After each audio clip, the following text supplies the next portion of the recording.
the material that we've prepared for you.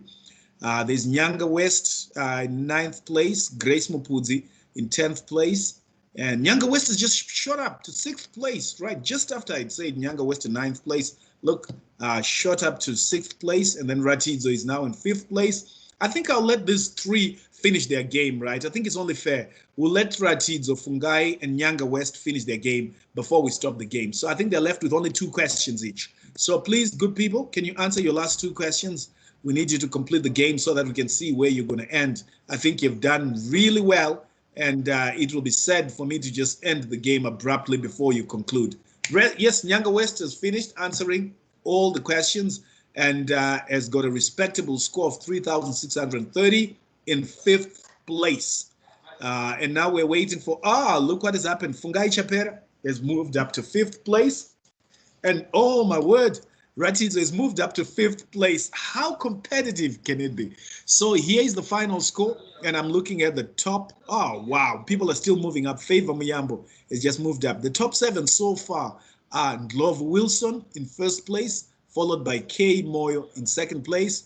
Lua, that is Dr. Gyoko in 3rd place. Mildred in 4th place. Ratidzo in 5th place. Fungai in 6th place. Nyanga West in 7th place. Favor Muyambo in 8th place, Evershine Ndongo in 9th place, Grace Mupudzi in 10th place, Gertrude, Stephen Mutaiwa in 10th place, Gertrude in 11th place. And Favor is still moving up. Sorry, Favor, I have to end the game, but oh, my word, you were really on a winning streak, and so was Evershine Ndongo, but I have to end the game now, good people. Well done. It was an excellent game. We'll quickly revise the questions and answers so that you can see how you did and where you went wrong, where if you did go wrong, and then we will continue with the rest of the session.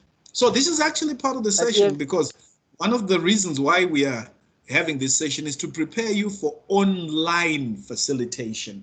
And this is a key tool in our arsenal, in our toolbox of one of those tools that do not only entertain, but also educate. So it's an edutaining tool, and you are best advised to learn it, to master it, and to use it.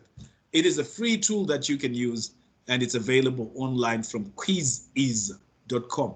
So there you are, Wilson Glover in 1st place, followed by Kay Moyo, followed by Mildred. I'll say Mildred because Dr. Gyoko is not eligible to play the game. So let us review the questions. We'll quickly do this. There were only 8 questions. We'll quickly review them, and then we'll go on to the rest of the material for this afternoon. All right, my computer is a bit slow, but it's coming. You see, it actually gives you a table at the end of the game showing you which questions you answered correctly and which ones you got wrong. So here we are. This question was, the school leader's impact on the quality of teaching and learning in a school is very insignificant. True or false? Definitely false, because we know the school leader's impact is significant. If there's one message that was emphasized in the first few slides that Dr. Gyoko shared, it's that the school leader's role is very critical in improving the quality of teaching and learning in a school. So yes, 8 players got it right, it's false. 1 player said it's true. All right. We move on to the next question. Which of the following areas does the British Council focus on? Select all that apply. This was a trick question because all of them applied. These were taken directly from one of the slides that Dr. Gyoko shared with you. So all 4 areas written here are focus areas for the British Council. We move on to the next one. Leadership is second only to ... as an influence on student learning. This is a direct quotation taken once again from Dr. Gyoko's slide. So leadership is second only to classroom teaching, the first one. And oh, wow, everyone who answered that question got it right. 10 players got it right. Awesome, good people. Well done. You were paying attention indeed. Right, we move on to the next question. It says here, sorry, it hasn't moved yet. Let's move on to question number 5. It says, replacing an average principal with an outstanding principal in an average school could increase student achievement by ... percentile points. Once again, lifted verbatim, word for word, from one of the slides that Dr. Gyoko shared. And the answer is over 20 percentile points. Over 20 percentile points, and 4 players got that right. Moving on to the next one. Which one of the following factors is the greatest effect size on learning outcomes? Right. So only one of them was correct. And the answer is leading. Hang on. This is not right. I think I asked this question wrongly. I apologize, people. This was wrong. This was a wrong question, right? It was supposed to be which of the following factors, and it was supposed to say select all that apply. All right. Okay. Sorry about that. This was a wrong question. About the greatest effect size, and leading has 0.8. Oh, no, yes. Oh, no, you're right. You're right, Doc. Yeah, you're right. I was actually right. Yes, it's a correct question. Beg your pardon, yes. It's a correct question. The doctor gave us graphs that were showing the effect size. Yeah, the effect size of the various factors on learning and teaching outcomes. And yes, the first one, leading teacher learning and development, has the greatest effect size. Yes, you're right.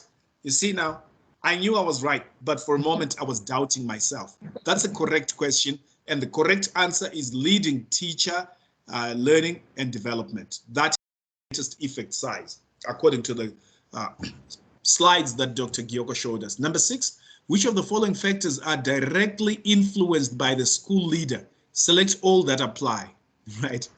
1, 2, and 3 apply. Number 4 doesn't apply. Oh my word. 2 players chose that. Determining political party affiliation.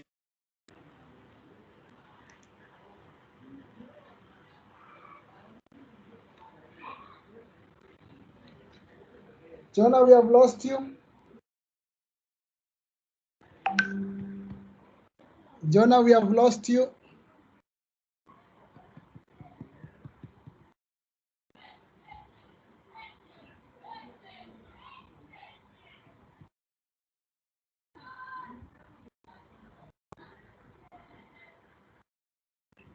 Jonah, are you there? We have lost you.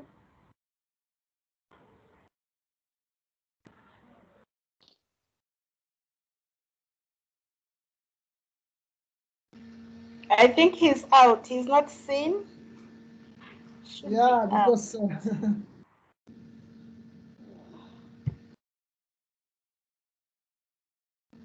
oh, he's back.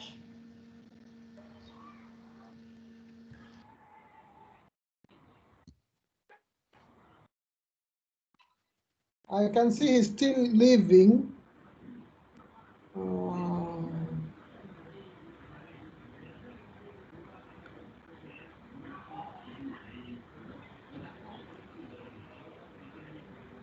So this will happen to you when you are presenting, and that's why we are encouraging you to be in pairs.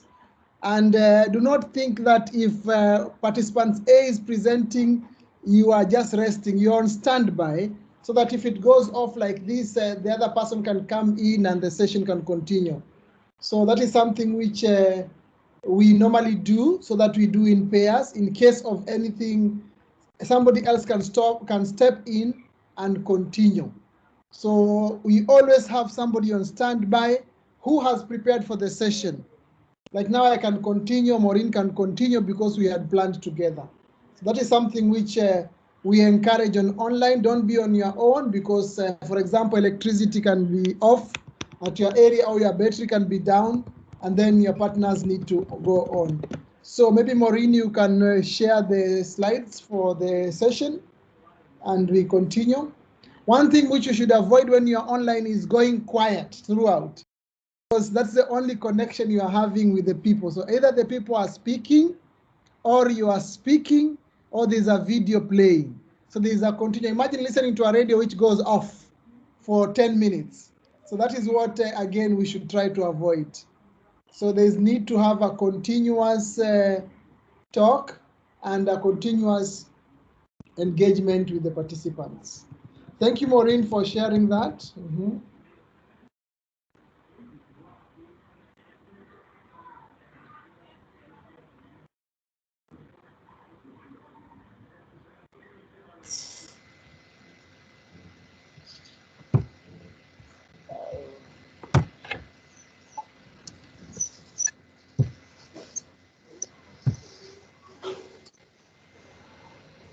Okay, are you able to see my screen now? Yes, we can see your screen. Okay, thank you. Okay, Jonah will finish with his quiz when he comes back. But otherwise, what we have this afternoon, we want to look at Module 2, Session 3.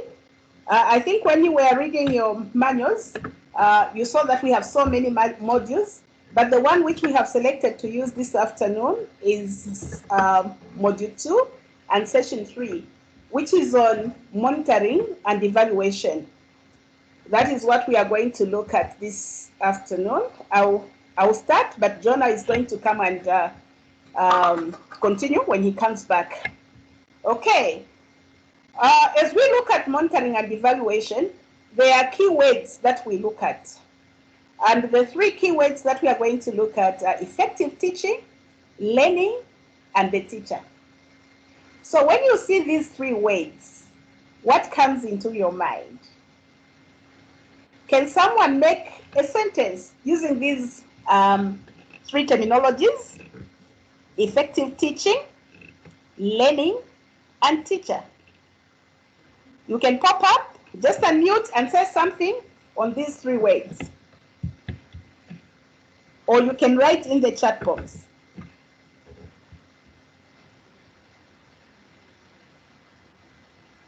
Effective teaching, learning, and teacher. We can't do away with these words when we are talking about monitoring and evaluation. So what comes into your mind? 1 minute. Please, somebody can pop up. Are we there?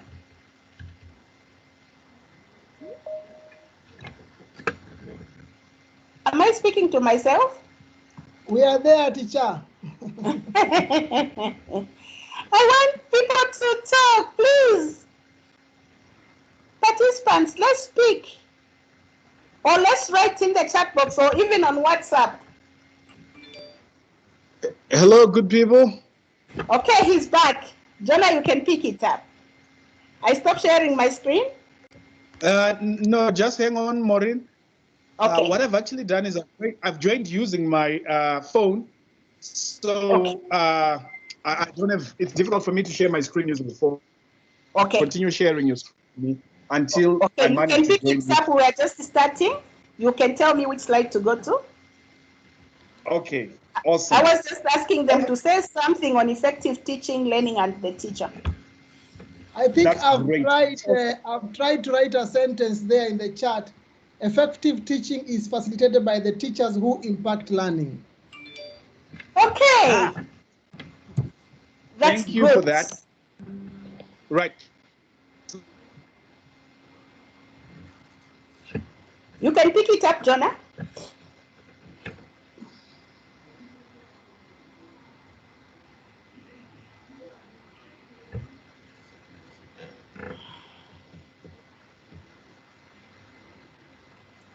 Are you with us, Jonah?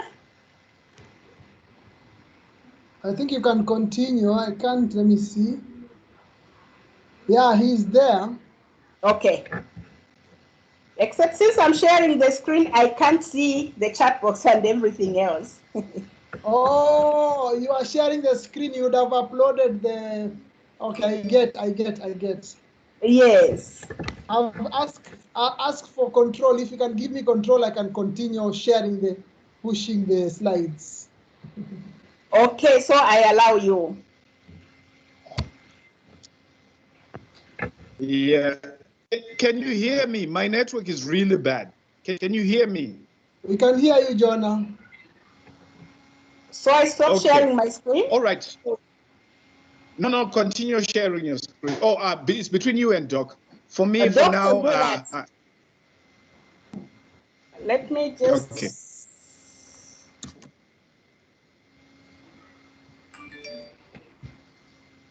Oh, what have I done? You're still sharing your screen. I can see your screen. It's all good. Yes, I'm about to move out. Okay. Okay. So in the meantime, can you all type sentences like the one that Dr. Gyoko typed, using those phrases we have given. Let's see sentences into the chat using the phrase that have been given. We have Munyambo who are saying lesson observation and active learning. We have Lovu who say they are inseparable ingredient for positive, effective outcome. We have Tevelani Hove who says effective teaching focuses on improving learners' outcome. Wow, awesome, awesome. Those are excellent sentences. I think those phrases we've just shared capture for me the essence of instructional leadership. The essence of instructional leadership is about effective teaching, is about effective learning. Any other sentences? Let's hear from maybe 2 or 3 more people. I remember, Doc, you have this thing where you look for a statistically significant number of respondents before you move on to the next question. Yes. May we hear? Rutendo says a teacher is a facilitator who is expected to bring effective learning. We have Ndongwe who says effective teaching is the teacher's ability to improve learning in a classroom. Awesome. That's fantastic. Thank you, people. So what we are doing here, Maureen and I, is we just facilitating a sample session so that you get a feel of how to facilitate online. And I think already it has been a rich learning experience, because one of the challenges you will find you encounter in these parts of the world is that we don't have 100% connectivity. Well, I guess there's no way in the world where it's always 100%, but we have challenges a lot more often than you would get in the developed world. So some people then say, no, we shouldn't do online training because there are problems. You know what I say to those people? I say, if you're forward looking, you have to do online training. Why do I say this? Think back. The iPhone introduced the concept of smartphones to us way back in 2007. And when that iPhone was invented, very few of us could afford it. Our networks were not advanced enough to be able to take advantage of the capacity of these new gadgets. But if we had looked backwards, we'd say there's absolutely no point in investing in this new technology because we don't have the means. But fast forward to today, almost every person that I know of has got a phone that is capable of running WhatsApp. Guess what? It's got the functionality of that iPhone of 2007.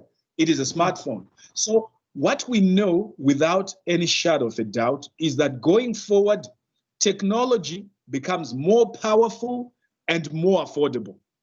So if you are going to take advantage of that time before most people have adopted it, you need to get onto the bandwagon now. Don't wait until everybody else is using that same technology, because some of the advantages that you get by being an early adopter will be gone. So you need to embrace technology now, even though it's giving us challenges. In fact, one of the statements I've been quoted as saying over and over again is that the networks that we are using are at their worst right now going forward. From here onwards, they can only get better. So it is a challenge we have to put up with for the time being. Doc, let's move on. Will you please project your screen?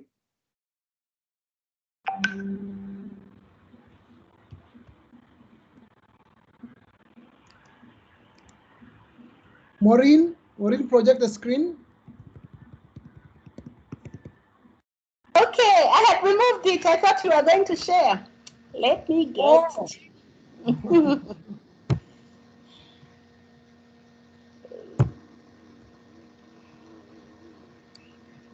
Right. Whilst we are waiting for that, may I just have some comments? Maybe any comments from those of you who took part in the game that we did. You can just unmute and speak, because I'm using my phone. I'm not able to read all that. So Doc, maybe you can help me read the chat if anybody posts on the chat. But what is your comment on the game, to those who played the game? What did you think of it? The game, the tool, the whole concept. Any 1 or 2 comments whilst Maureen is starting the screen share? The game was so educative. The game was so educative, but finally Mildred is speaking. Good. but I think I must be given that prize, because I'm leading the women's league, and if I joined the meeting earlier, I should have been number 1. All right, Mildred, over to you. Share with us. Are you able to see Jonah? Yes, I'm able to see. Thank you so much. Okay, thanks. Yeah, Mildred, go ahead. I said I should have been number 1 for that game because I joined later, but for the time being, I was in the game. The game is so educative and it's so encouraging. It encourages me to explore where can I click, where can I do this, and finally I was in the game. Awesome. Indeed. The thing about technology is you learn by doing. You learn by playing it, by doing it, by trying things out. So yeah, that's what we're looking for. Doc, any comments from the chat? I'm not able to access the chat. Well, we have very educative from Norbert, and from me, I think it is one of the approaches to build the people and to make them to be engaged. It can be used in many ways: recapping, reflection, revision. Awesome. All right. So let me go through this quickly. I need to hand over to my colleague in the next 10 to 15 minutes. So the learning outcomes that we want to demonstrate and understand. Doc, will you do me a favor? Maybe there's somebody whose mic is making some noise. If it could be muted, that would be helpful. Right. So let me just get back. I was reading the learning outcomes. Want to demonstrate an understanding of the concepts of monitoring and evaluation, outline the importance of M&E, establish the place of triangulation in data collection to inform M&E, suggest changes that can be effected in schools to strengthen M&E. So what we are covering is a session that you have already covered, right? We did this session during the validation. But what is different now is we are doing it online. And as we do it online, we'll be sharing with you a few tips and tricks and things that you can use to make it equally engaging, although it is now online. So one of the tricks that we have already, in fact, there are 2 tricks we have already shown you. One is the use of gaming, like the quiz that we used. That's a game, right? So we use that. And then 2, it's the use of the chat. We asked you to form a sentence using the phrases effective teaching and then learning and teacher, right? Effective teaching, learning, and teacher. We asked you to type a sentence into the chat. Why is this important? It helps you to be engaged. You are learning actively. I think it was Doc who played a clip that says, what I hear, Doc, how does it go? What I hear, I forget. What I see, I remember. What I see, I forget. What I do, I understand. When I'm involved, I understand. Yeah. Exactly. So when you get your participants, the school heads that you will be leading in training, I wanted a better word than training, Doc, but I couldn't find one. Those people that those school leaders, keep them engaged. One of the ways of engaging them is to play a game such as the one we started off with. Another way of engaging them is to ask questions that they can respond to in the chat. So yes, we are doing this session you've done before, but we are also introducing these concepts that help to enrich the learning experience.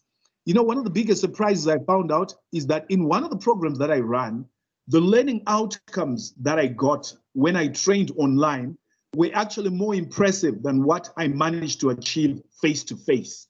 I actually had people learning more based on evidence, such as action plans that were produced, such as the feedback from the workshop evaluation.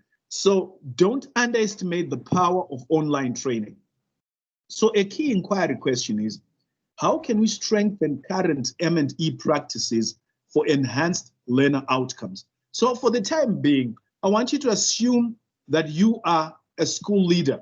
You are a headmaster, a principal, or a headmistress, and you are attending this program, and you are engaging with this. So you have got this question at the back of your mind that how can I strengthen current monitoring and evaluation practices in my school for enhanced learner outcomes? Right. So as we go through this, we then move on to looking at reasons for monitoring and evaluation. Although I'm just sharing this with you right now, another way of engaging with participants is to say, may I hear from you? What do you think are the reasons why we need monitoring and evaluation in a school situation, right?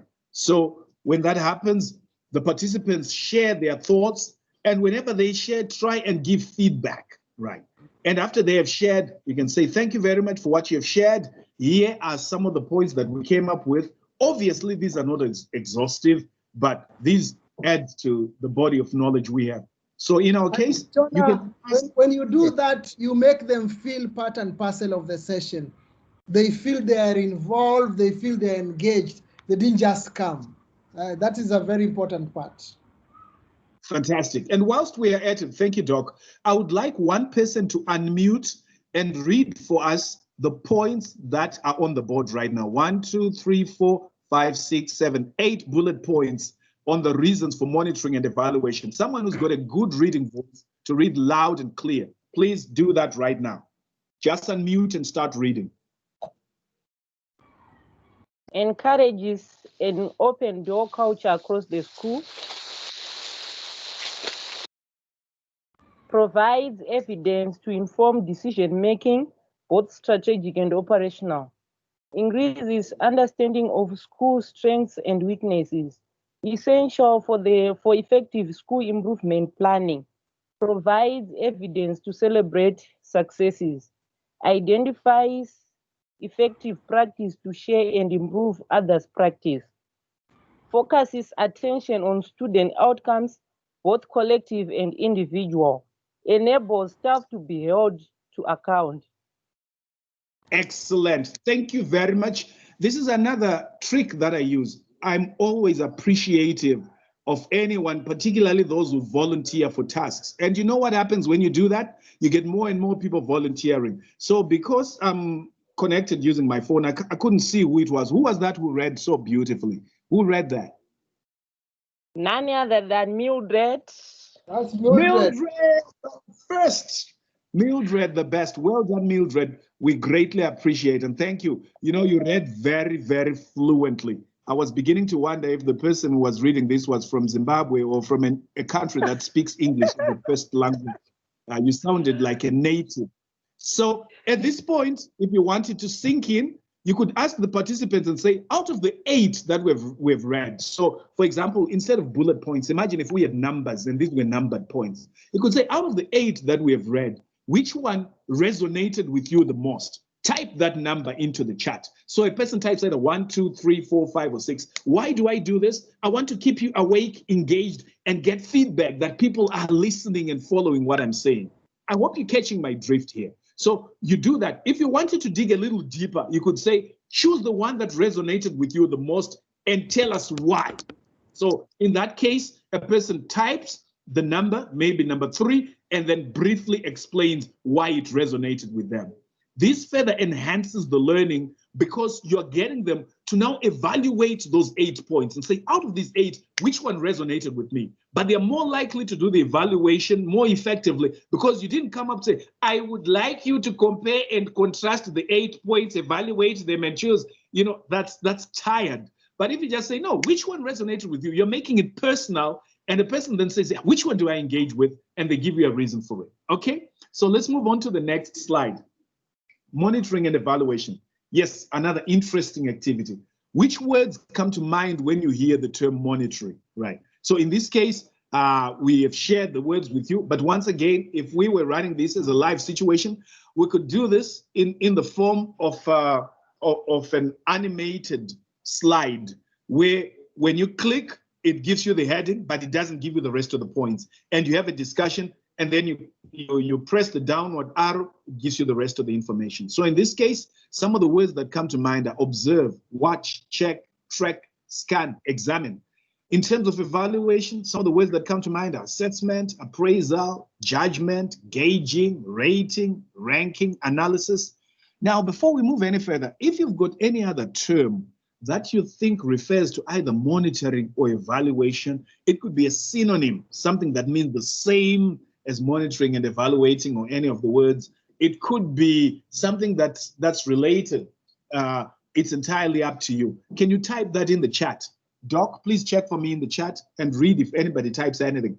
Any word that comes to mind or a phrase that relates to monitoring and evaluation. It could be even an idea, a concept that comes to mind when you think about monitoring and evaluation. Can you type it in the chat? I'll give it not even half, quarter of a minute to just hear what. Gertrude says tracking, although we have track there. Excellent, excellent, Gertrude. Gertrude, you are typing, but I asked you to speak. We never heard your voice today. What's happening? Are you not able to speak? Are you in an environment or a context where you can't speak? Nolbert says success. Success. Thank you. Extremely participative today. Awesome, awesome. Any other word? Anybody type?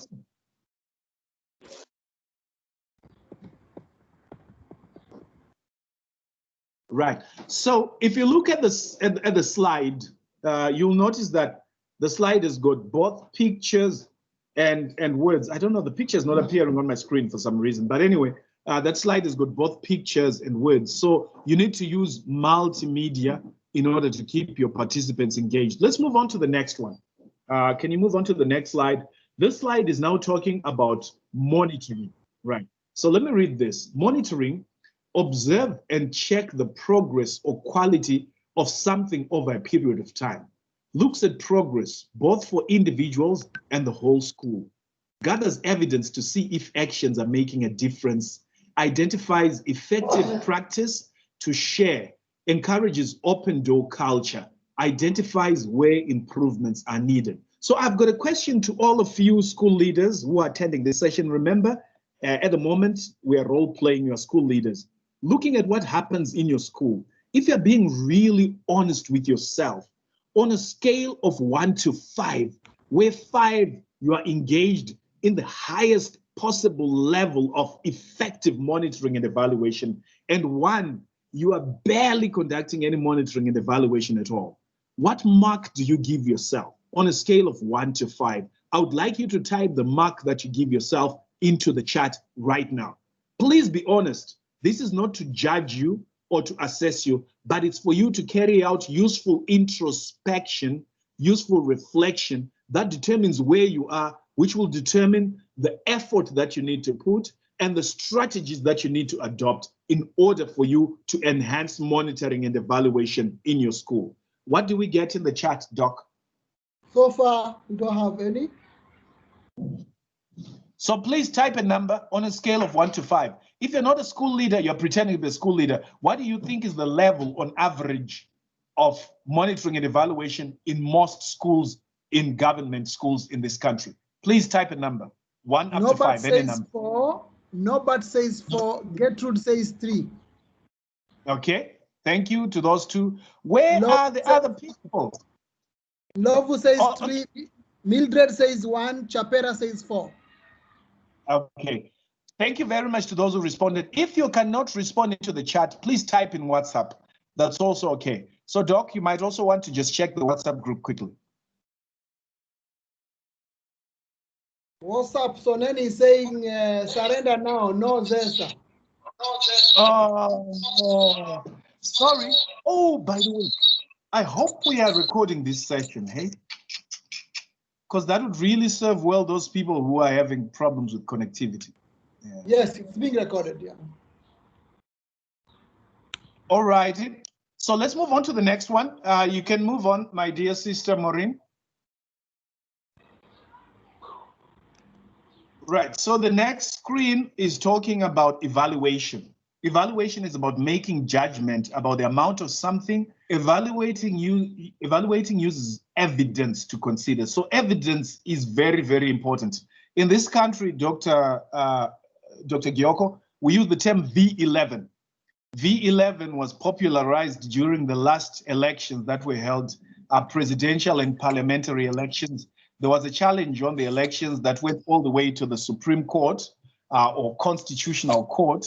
And the court was decided, among the key factors was the issue of V11s. So now when we want evidence, we say we need V11s.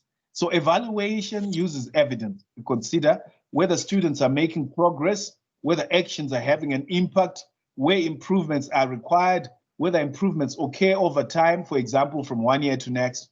Now, what's the difference between the two terms? Can you tell me? I want two people to unmute and speak. Maybe raise your hand. Let's practice proper online learning etiquette. I would like you to raise your hand if you've got the icon for in hand. I want you to tell me in your own words. We'll hear from two people, any two people. What is the difference between monitoring and evaluation in your own words? Doc, please help me here. Just see whose hand is raised and ask them to unmute and speak. So far, there is no hand raised. All right, Doc, I want us to approach this differently. Would like to encourage those who have not been speaking to also speak. So I'd like you to choose from the list of names of people who are connected, one name that has not been particularly active, and we ask that person to share with us their thoughts on the difference between monitoring and evaluation. It's up to you, Doc, to choose the person. Grace Mupudzi. What's the name? Grace Mupudzi. Grace. Okay, Grace Mupudzi. Please just unmute and share with us in your own words, entirely on your own opinion, what is the difference between monitoring and evaluation?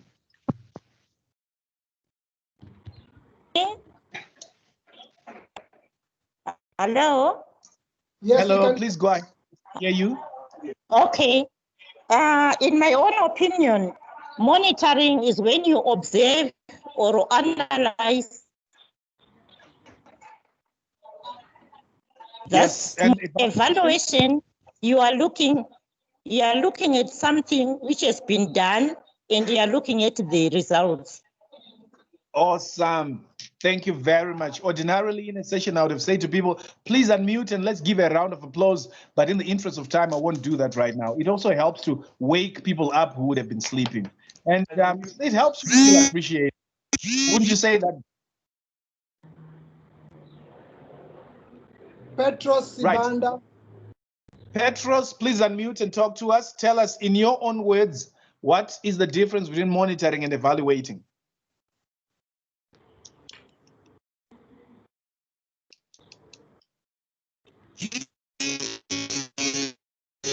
Petros, are you there?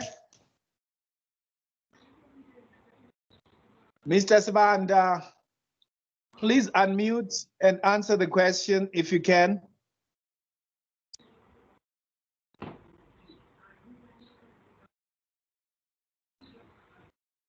Petros, we depending on you to answer the question. Hello.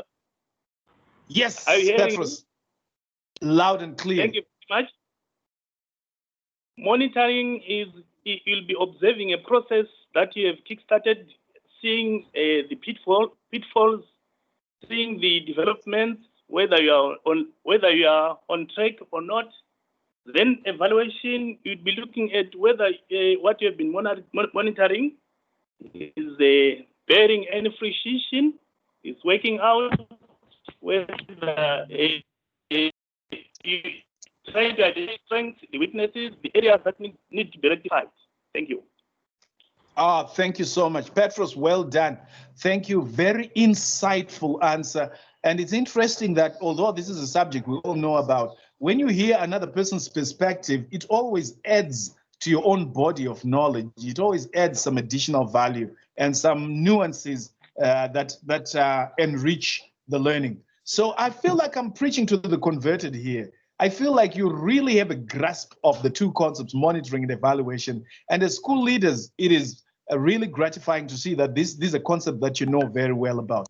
But I also appreciate that during the daily grind as a headmaster, attending to all sorts of issues, we may not have sufficient time to give enough attention to this aspect of monitoring and evaluation. Hence the reason why we are covering it now. And as we go through it, it is my hope and prayer that you make a commitment right here, right now, that you're going to do something about it. In fact, a commitment is not enough. Make a commitment and then make a plan. Come up with what I would call immediate personal actions that you're going to take as soon as you get back to your school to apply this. But let's move on to the next slide. Right.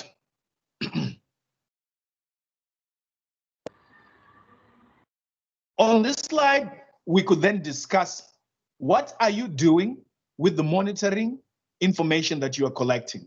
It's one thing to collect information, but that information, in my view, remains impotent unless it is used effectively. One of the key areas of effective teaching is feedback, getting feedback. So whatever monitoring we do, if it doesn't complete the loop to provide feedback, then it is of minimal value. So I hope you fully understand not only the importance of monitoring and evaluation, but also the importance of utilizing whatever information you are getting to ensure that you are improving on the learning and teaching outcomes in your school. So the next slide is one that we could do maybe in WhatsApp, but however, in the interest of time, I'll not go into it. We could look at strategies. What are the strategies for monitoring teaching and learning? We could then get into a bit of brainstorming to hear from you. What are the strategies that you could use for monitoring and evaluating teaching and learning? However, in the interest of time, I won't go through that right now, but I hope you get the picture. And then the next slide looks at the continuum. There are always perceptions that people have, and these perceptions can empower us to do something, to take some action, or it can disempower us and discourage us. So if you look at the left side, it sort of looks at maybe the less attractive perspective of monitoring and evaluation. We're saying, I'm being held accountable. This is about quality assurance. It's something that is being done to me. It is imposed by someone on me. Whereas the right side is adopting a more positive perspective of monitoring and evaluating. That, well, when I'm being monitored and evaluated, in a way, it helps me to prove that I am trusted, I'm trustworthy. It is for my development. The feedback I get will help me improve. It is done with me, not done to me. My input is taken into account. It is owned by me for my learning. So I'll even go and approach somebody and say, hey, listen, maybe as a teacher, I'll go to the school, to the school leadership and say, I would really appreciate some feedback on how I'm doing. So as you conduct your supportive supervision, etc., please don't forget to also give me feedback. So when you move more towards the right-hand side, it is easier for someone to embrace the monitoring and evaluation than when you concentrate only on the left-hand side. Moving on to the next slide. We now introduce the principle of triangulation, where we are saying if you rely on only one source, your information is not as rich, is not as valid as when you use multiple sources. So triangulation is about getting evidence from multiple sources. And once again, you want to introduce this in a way that is engaging, that is participatory. However, in the interest of time, I will not dwell on that. But let's look at an example. If we move on to the next screen. So example of triangulation to support development. So the first source is a student's maths book. So we review the student's work and the review indicates insufficient progress is being made. Students don't appear to understand the mathematical concepts they have been taught. What needs to be done? Before we rush into coming up with a solution, we then move on and look at another source. So let's move to the next screen. A second source is we now do lesson observation and we record notes. The notes recorded indicate the teacher lacks some key subject knowledge in relation to maths being taught. So we now use both sets of information to decide what needs to be done. And as you can see, our actions will be informed by rich V11s. We have used V11s from two different sources, and hence whatever we are going to provide will be more valid, will be more powerful. We can even have a third source. Move to the next slide. We then have discussions with the teacher, and we have discussions that are non-accusatory, that are more to do with development rather than fault finding. And fortunately, because we have set the context and we handle it well, the teacher reveals that he did study maths when training as a teacher, but he didn't do very well in his maths exams and has had no maths professional development since then. So now using all three sets of information, what do we need to do, right? Maybe there's a development opportunity for the teacher. Maybe there's an opportunity for the teacher to get a bit of coaching from maybe a peer who is more powerful in this. And maybe as the school leader, you need to pay a bit more attention and regularly support this teacher until he or she has reached, it's a he, has reached a level of proficiency where they no longer need such assistance. Ladies and gentlemen, it's been an honor and a pleasure sharing this little bit with you despite the challenges. One last lesson about online learning that this experience has demonstrated is the need to have at least two facilitators working together, because you never know when the network is going to be disconnected. There are always these tokolotions which are waiting to disconnect you from the internet. So as you saw, I actually had a little bit of a crisis, but that crisis just became a minor problem or an irritation because we're prepared for it. We had other facilitators online. Thank you very much, ladies and gentlemen. At this point, I'll hand over to my colleague, Maureen, to finish off this module. Thank you, Jonah. That was so wonderful. Can we have everybody unmute so that we give Jonah and the dog bottles of Coca-Cola? We'll give them 2 bottles of Coca-Cola. I don't care whether they drink it or they don't, but you know, Coca-Cola is something that is appreciated by many on health grounds. Oh. But when you open it, it makes a very good sound. It goes, so we'll do 2 times. At the count of 3, we go 1 for the dog and 1 for Jonah. 1, 2, 3. Ah, good. I think you have even been given more than 2, which is great, which means you have done very well. Okay, in the interest of time, we'll continue. We'll still continue with the triangulation. Jonah did very well and spoke very well on triangulation, and he gave us 3 sources that we may look at. Now, I want somebody to share who has used triangulation before and how it has worked. Do we have anyone who has used triangulation in their school and they have an experience to share with us? You can pop up, please unmute and just give us a brief sharing.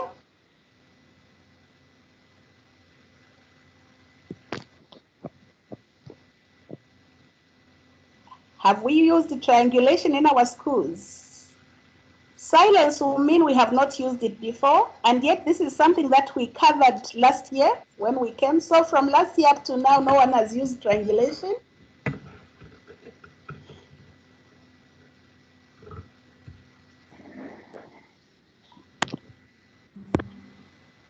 Are we there? Hello. Yeah, I am there. Hello, Yes. Maureen. Yes, Favor. Yes. Maureen, hello. Hello. Yes, yeah, Let's share. yes, Maureen, yes. Yeah, in our supervision, under provisional supervision, yes, we had our observation in which we would look at the exercise books, would look at the proceedings of the lessons. Then from there, would we meet with the admin and the senior staff members, then look at those gaps in the light of the presentation of the lessons. Then a report, a narrative report would then come thereafter. So in a way, I think it has got a niche towards triangulation. Thank you. That is very good experience. That is great. At least you didn't rely on one source. You had to get evidence from multiple sources. But why do you think it is important to get evidence from multiple sources? Why is it good to get evidence from multiple sources? You can pop up or you can even write in the chat box. Somebody will read for me.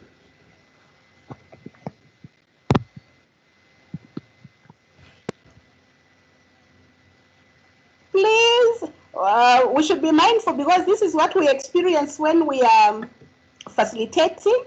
It can take a lot of your time if people don't respond in good time. Can we also be mindful of time?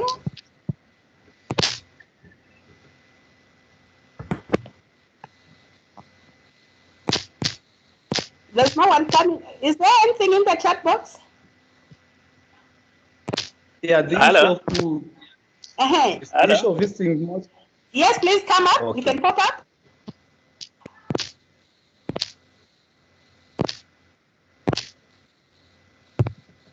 Oh, there was someone who was saying hello. We are waiting. Yeah, I think in order for you to validate a certain claim or a certain hypothesis, it has to be concretized by evidence from various sources and not one. Hence the need for triangulation. Thank you. Thank you very much. Sometimes we have been very unfair to certain people because we just used one source. And that one source could have had factors that led to that person not to do very well in whatever they were doing. So when you use a lot of sources, you use multiple sources. That helps you to make a very good fair judgment. Okay. In our schools, we gather information to monitor teaching and learning in our schools. How do we currently gather information to monitor teaching and learning in our schools? You can list them in the chat box, or you can even pop up. Others can be talking while others are writing in the chat box. Others can even be writing on the WhatsApp.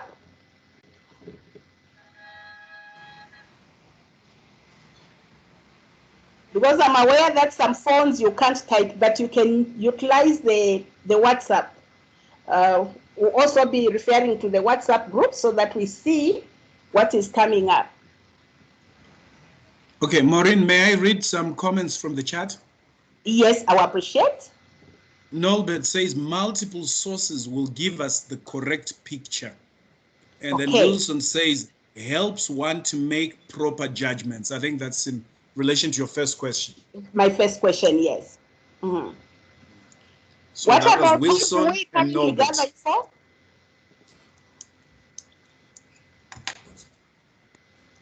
Do we monitor our schools? Do we monitor the teaching and learning in our schools? If we do, how do we gather the information?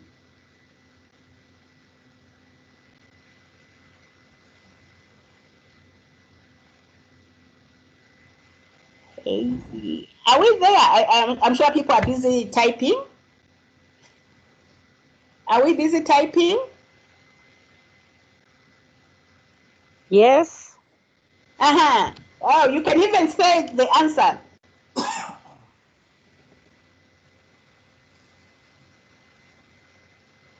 Jonah, what is in the chat box? So far, since I last read, it's only Dr. Gyoko who's typed. He said, do we monitor teaching and learning? If we monitor, how do we do it? So he just amplified your question. Amplified and then, question. There's an answer. Oh, it's the same people who are responding, but we're really grateful that they are participative. Wilson says, we gather information from supervision reports. So I think that's in response to what Doc had asked. And Norbert says, we use instruments to gather information. That's what's there so far. Okay. We I think move on. Trying to model Maureen is when we ask these questions, sometimes it's good to type them so that people, when they answer, they know that they're answering the question. Because sometimes people delay. So you have asked the first question and then you ask the second question. So people start answering the first question and they've forgotten the second. So another practice which we find good is when we ask a question, sometimes we type it here so that they know whatever we are answering from here is for this question. Then when they have answered, when you do another one, we ask the second one in the chat so that they know they are following that. Because some people are so visual, they are seeing the questions in the chat than listening. Thank you, Doc, for that. So that we are able to follow the answers, because in the end, they can end up getting mixed up. I think more answers in the chat. May I read them?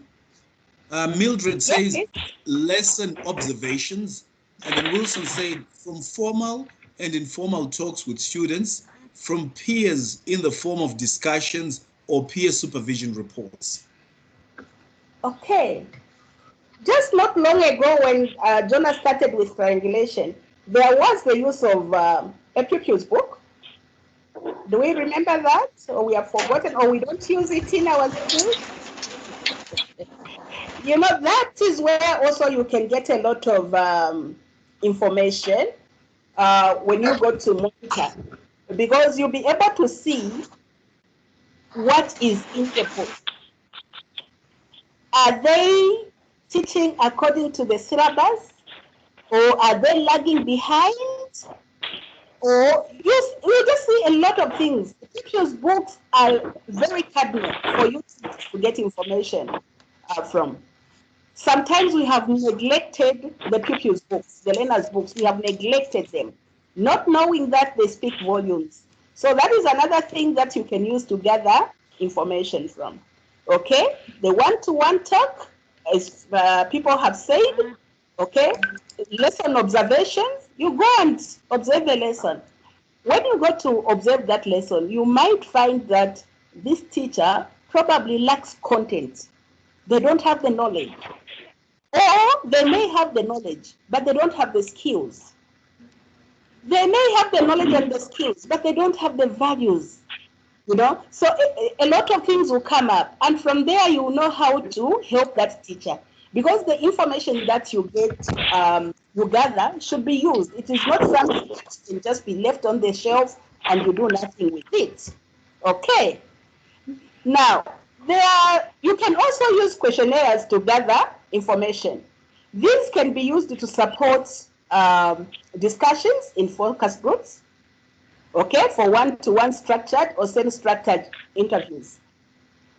You can also use questionnaires to get feedback from a large group of individuals. You know, when you have a large group of individuals, you know, sometimes in our schools, we have so many teachers. Some of us, our schools are huge, and you can't get to them one by one. Or even the learners' population is also huge. So for you to talk to them one-to-one, it may not work. So you can use questionnaires to gather information so that you can get feedback from something that you want, okay? And you can, questionnaires can also be used with students, teachers, parents, and other key stakeholders. We should remember that stakeholders are also very cardinal in the teaching and learning. There could be certain things that they have noticed that we haven't noticed ourselves. Okay, now when you use those questionnaires, the questions should be unambiguous and succinct. You know, some of us, the questions that we ask, they have so many meanings, or they have so many answers. And if you ask a question that has so many answers, in the end, you may not get what you want, because you were not straight to find out what you really want to get. And also the questions should have responses that can be analyzed. You know, some questions that we ask in the questionnaires, you can't analyze them in the end. And if you can't analyze them, then it is just a sheer waste of time. And some of us, we are in a habit of preparing questionnaires that take a lot of people's time. You know, if a questionnaire takes a lot of people's time, they may leave it along the way. They will not finish. So it should take no longer than 20 minutes to complete. Okay? Anything that you want to add on questionnaires, how should questionnaires be? I think most of us, we have used questionnaires. Is there any burning points that you would want to add about the questionnaires when they are used to gather information?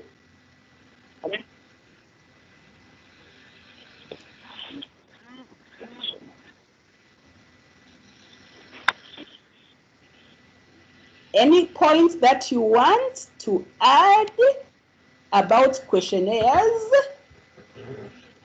when they are used to gather information? Okay, I think people will continue writing. Doc, I'm sure you have written the question.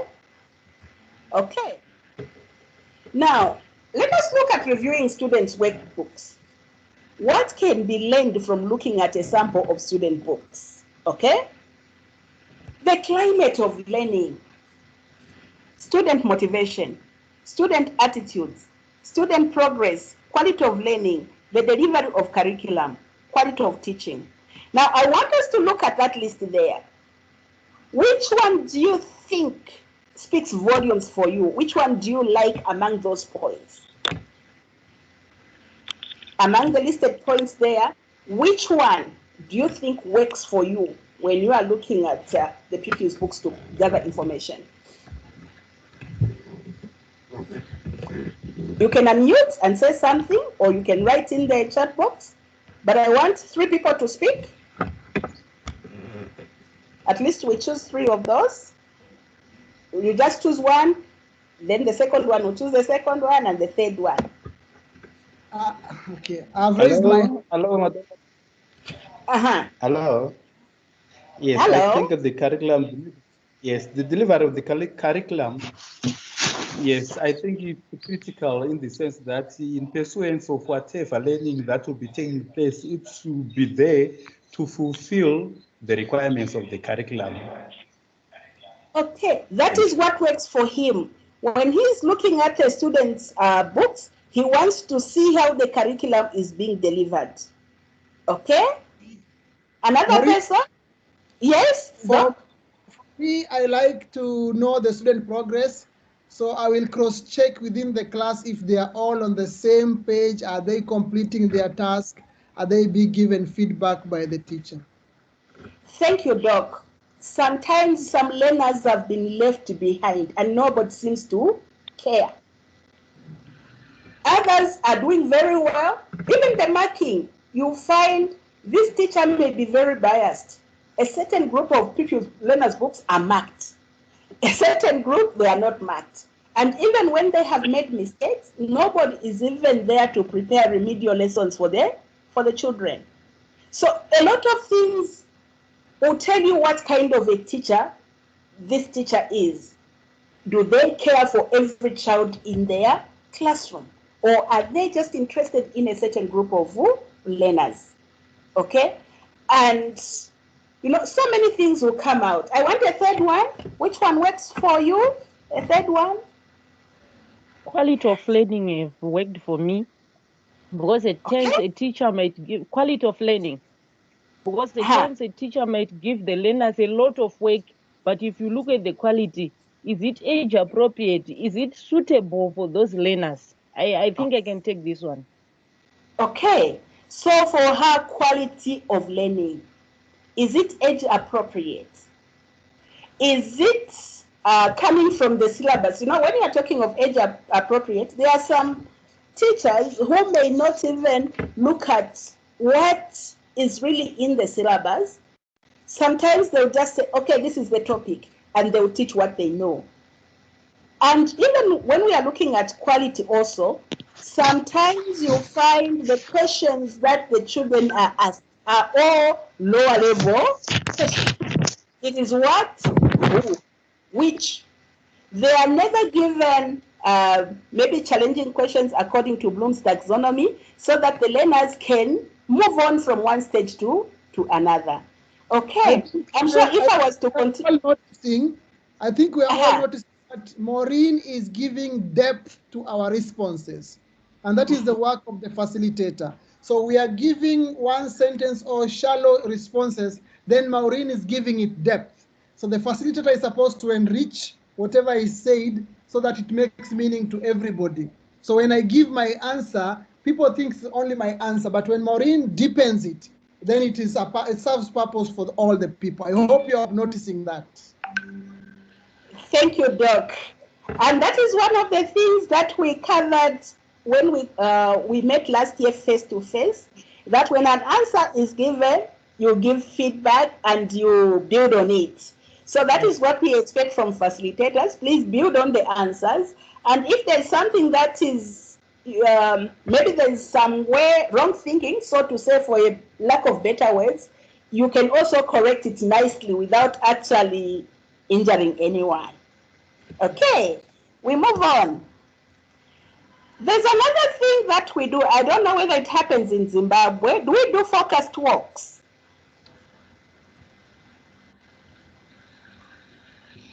Do we do focused walks in Zimbabwe? Somebody can just say yes.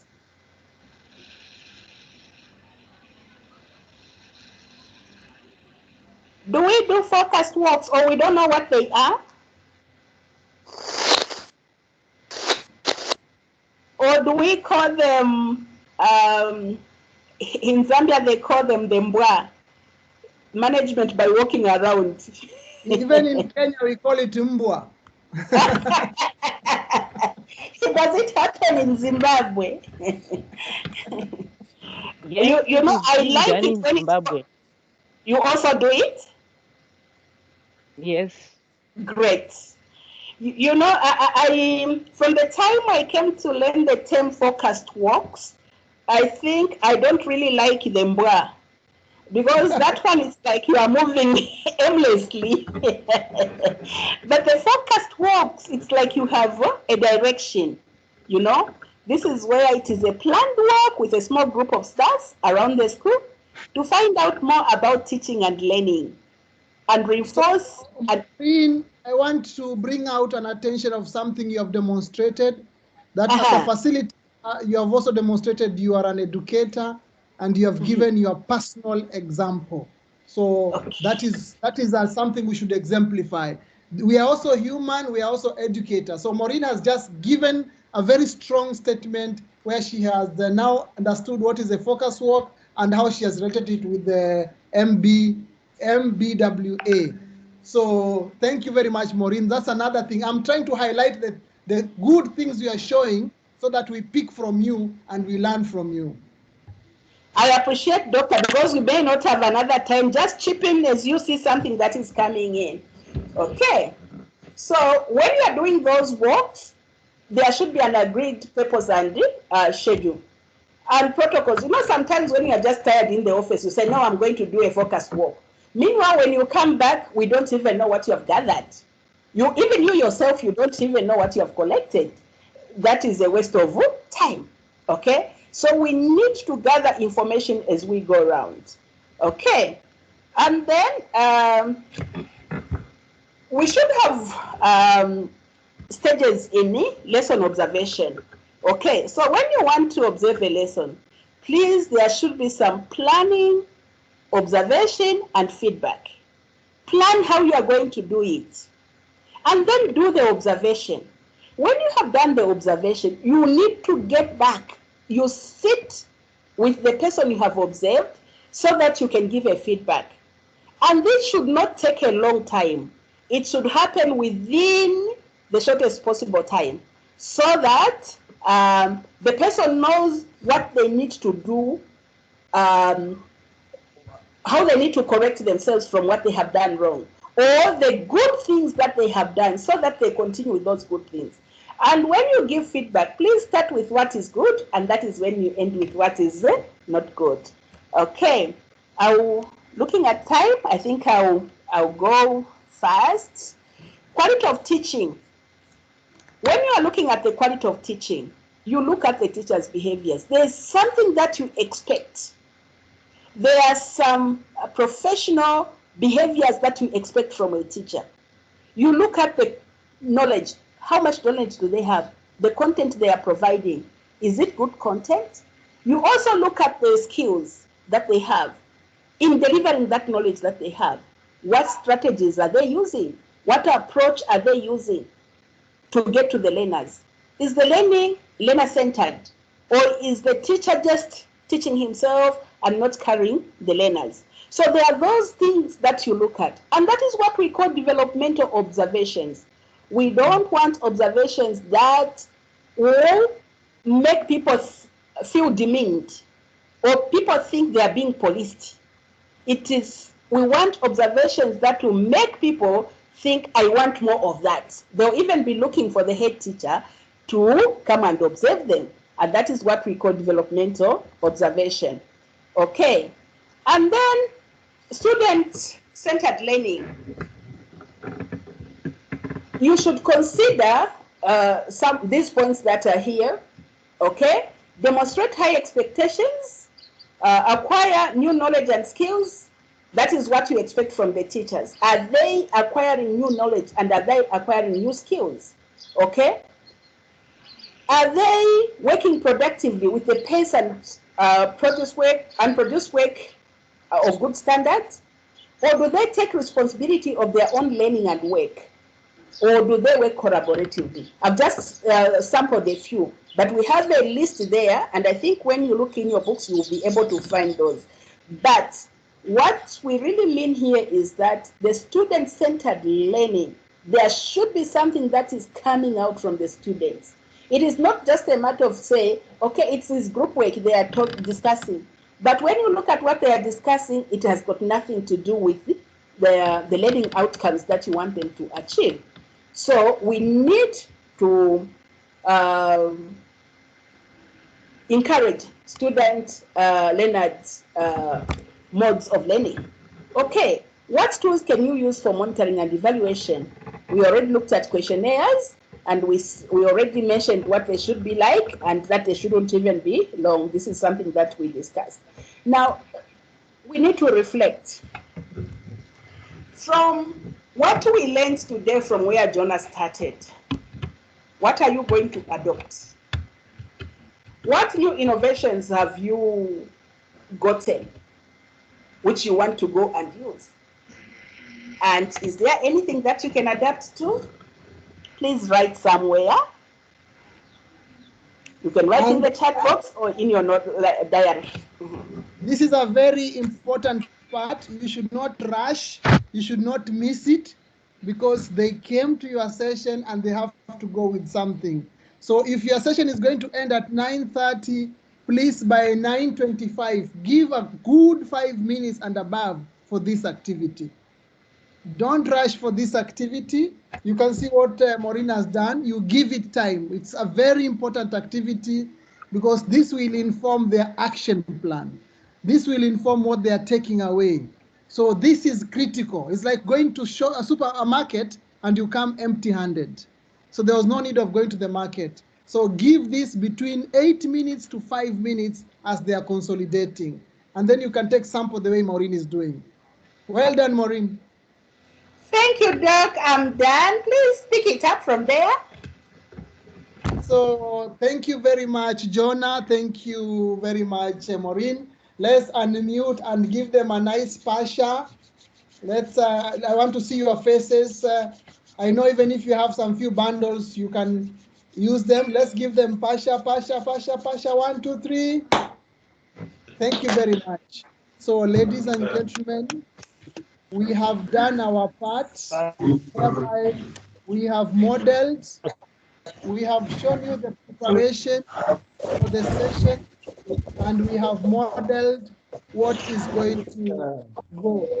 So I think you are listening, you are watching, and this session is recorded.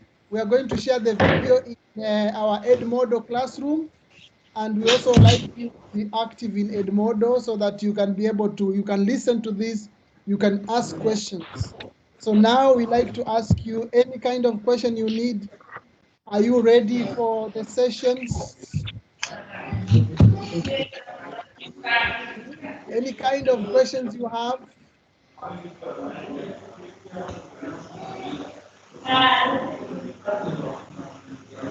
So I think we are getting ready.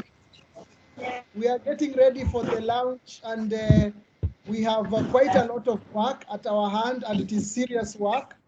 So we need to get ready and see. I'm trying to share the screen so that you see the intensity of the kind of work we are doing. So for today, we have just checked this first session, which was level 1. So I can say we have completed level 1. And the idea was for you to understand what we are doing and the abilities. And we have had an hour break, and we also completed session 2. And so far, we have reached 40 facilitators, though not all were here. But we are going to share the video so that everybody is on board. So we have our next session, and our next session will be between myself, Maureen, and Jonah. we are going to lead a live session now with the school leaders. So we are going to have 50 school leaders from these dates, so not the dates, and all of you, you are supposed to be observing. What we like you to do when you're observing, we want you to give a reflective journal. What skills are you taking away which you're going to, so you will be observing, but you will be telling us from a facilitator's point of view, what are you going to adapt? What are you going to adopt? So you will observe us leading sessions and you'll be giving us reflection. After each session, you'll be posting in Edmodo. You'll be having your own portfolio where you'll be building. Today I've taken this, the other day I've taken this. You have a line for adaptation, a line for adoption, a line for innovation. So by 31st, we would have covered 50 school leaders and you'd have taken in. Then we'll go to level 3, where you are now going to become our understudies. So we'll pick those who, like now we know today we know who are participating. So I will take 4 understudies, the rest will continue being observer. Jonah will take understudies, the rest will be observers. Maureen will take understudy, the rest will be observer. Then for that week, we are going to cover 50 school leaders each. So we are going to cover 150 school leaders. You're observing us. Now, when you're under a study, it means you're not just observing. You will be given some session. The way you have seen Jonah and Maureen, they have done session. So you could be, we have 12 sessions in my session. I'm leading 12 sessions, but maybe I'll only lead 2, and the 4 of you will lead session each. So initially, I will lead 2, you see, then I'll give you a session, so that will be 6. Then we have a meeting and a feedback with the understudy, then I lead another 2, and then you do 1, 1, 1. So that will be 12. So that is how we'll do so that we get used. And once we reach that level, when we go to the next level, those who are understudies will now be taking lead.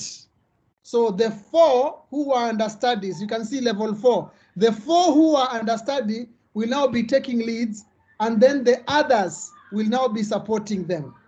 And then here we are now going to have 10 parallel sessions, because each 4 of you will be leading a group of 40 school leaders, and we are going to cover 400 school leaders. And then the next level will be a level whereby 2 of you will be training 20 school leaders. So 2 of you, you'll have 20 leaders, 20 like that, and Jonah, myself, and Maureen will be supporting you, looking at daily reflection, attending your daily reflection feedback, where we'll be having a session, what went well, what can be. We are going to maintain a diary, which will be updating so that Zanele Shingi can be able to see the progress, lesson learned, and area of. This will be our report. So we cannot finish our work unless we submit this report of daily what we have taught, what we are adapting as individual, what we are adopting, what we are innovating, and what we learned. Those will be 4 as facilitator, which we are taking. So at this level, we'll cover 400 schools, and that will be our last level, where we would have covered 1,000 school leaders. So it is not easy. We have to be committed, and are not going to be there. You need to tell us on time, so that you can see we are committing everybody, so that we can see what we can do. But the idea is for you to grow professionally, for you to gain confidence, for you to adapt the new normal or the normal now, and for you to maintain the quality of British Council, so that the stickiness, when we finish our training, the stickiness of what we have taught remains with the school leaders to a level whereby they will be immersed, they will change their behavior, it will become part of their culture. So that is what we are planning to do in the next few weeks, so that by November 31st, by November 28th, this day, would have completed the cycle of reaching those 1,000 school leaders. So if you have a question, please ask before I pass this to Jonah to say something, Maureen to say something, and then Zanele to give us the parting shot.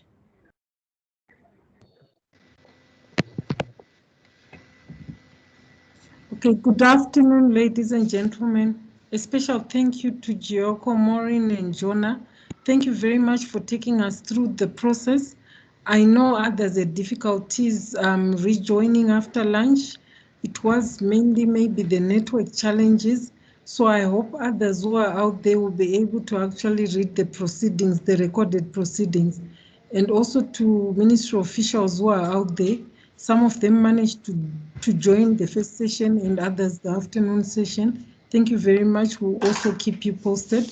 So from now on, we'll make sure we then sit as a team, agree what we are doing, share dates.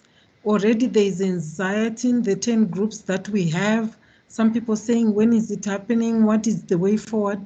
So I think we also now need to start chatting to them, just giving them the assurance that things will be starting very soon.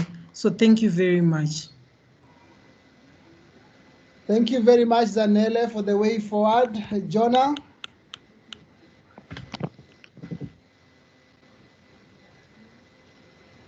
Sorry, nothing from me. Just to thank the participants for being engaged and being participative and weathering the storm when they were facing internet challenges, which I also faced today. But I think it's a great start, and I look forward to an enriching and exciting learning experience.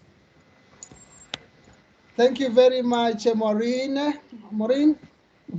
I want to thank everyone who was in attendance. It was great. There was good participation for a first webinar. I think people are promising. You will get there and you'll be looking for back to this day and say, when it started, it was so difficult, but now it is so easy. And that's why where we want to get to. Thank you very much. Thank you very much, Maureen. Ladies and gentlemen, the model we are adapting to prepare those 1,000 school leaders is research-based, it is evidence-based, it is evidence-proven. So we are not trying out. We know it's going to work, and we are not doing it because it is easy. We are doing it because it is hard, and we are going to manage. So I'm just encouraging you that we stay steadfast. It is a learning opportunity to all of us, because I'm sure that we don't have only 1,000 head teachers. So once we do this, we document and we present it very well, we'll have an opportunity to do another one. Our work will market ourselves. So let's be committed. Let's continue learning in Edmodo, and thank you very much for your time. Thank you very much. So let's continue chatting in WhatsApp in Edmodo. If you're not in Edmodo, please join Edmodo.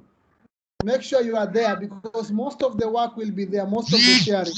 But for the head teachers, when we are doing the live session, we are going to do Google Classroom. So we have decided with the Jonah, Google Classroom. So try to assimilate yourself with Google Classroom. Go to YouTube, download lectures on how to use Google Classroom, how to give assignment, how to mark assignment. Use this time between now and Monday to acclimatize yourself with Google Classroom. And I can also share some more videos for you, and let's keep on learning and learning and learning. Thank you so much. So can somebody give us a prayer, a closing prayer, so that we can close in prayer? Gertrude, will you pray for us?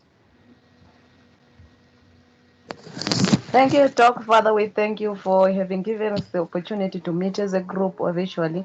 And we hope all the things that we've learned are going to give us that age to keep going on, and such that the set goals are clearly achieved. We thank you for the gift of life. In the name of the Father, of the Son, and of the Holy Spirit. Amen. Amen. So I will share the PowerPoints. And once I share the PowerPoint, just go through them, so that observers, you're supposed to be active observer, not passive observer. So as we are presenting, you can tell, I am on this slide, this is what is going on. So thank you for that, and keep looking in Edmodo, and you'll see the resources. Thank you so much. Goodbye. Ciao. Bye-bye. Goodbye, everyone.